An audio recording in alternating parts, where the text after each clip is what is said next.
Ami Collé. Babacar ñoo fi nekkoon tey gis nga li nga xam ne moo am te ci image yu lamb. waaw waaw moom lu ñaaw la comme ni ma ko waxee rek rafetul quoi parce que bu leen promoteur bi fayee xaalis pour combat xam nga yaakaar naa war nañu mën a def signature ba mu jeex te lu mel ni fi am du fi am daal.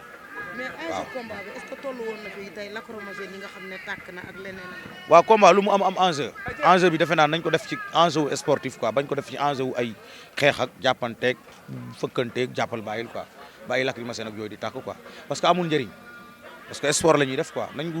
encore une fois il fallait que ñoom ñu xam ne lamb donte cosaan la bëri na lu ci culture ak lépp mais ñu jéem cee fexe li nga xam ne moom mooy lu ci indi ay xët-xët ak ay xeexook ay dóorante ak ay gaañante ñu jëlee ko ci parce que lamb dafa weex donc encore une fois ñi koy conteste dafa bëri ci dëkk bi kon defe naa ñun ñi nga xam ne ñoo ci nekk bu ma nee ñun nag mooy ñëpp ñu wër lamb moo xam promoteur bi moo xam amateur moo xam supporter la moo xam mbër mi promoteur tout ñëpp communicateurs yi si wax ak ñëpp ñu gën a defar image u lamb defe naa ne loolu lu baax a baax lay doon quoi. mais tey lamb ji fi mu toll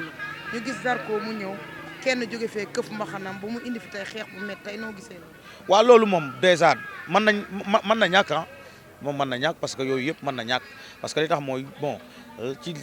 këf mbaxana Zarko wala këf dara ci Ada Fass loolu pour man du mooy gagné combat bi combat Zarko ak Ada Fass li koy gagné ci biir géew bi la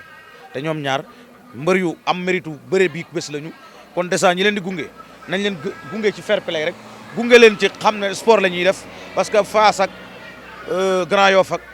Asalem ak Bental Sénégal lañ nekk quoi. mais su gisee réaction Zarko tey mu ne du bàyyi parce que lii dafa yomb ndax bi muy ñëw 5 personnes la ànd. waaw parce que man bu bàyyi force nga def ko parce que li tax mooy am na loo xam ne mënoo ko nit du fajal boppam tamit am na loo xam ne bu amee léegi boo duggee ci biir ful ñu xaañ la ñu gaañ la nooy def Zarko athlète la am na loo xam ne nii même bu ko waxee tamit mënta ne c'est impossible li mën a nekk mooy dañuy am na loo xam ne su amee dañ koy arranger mu jeex après ku nekk mu féete boor quoi. waaw kon looy tëjee ak sant rek ñaanal ñëpp jàmm ñaanal internet yi. jërëjëf jaajëf.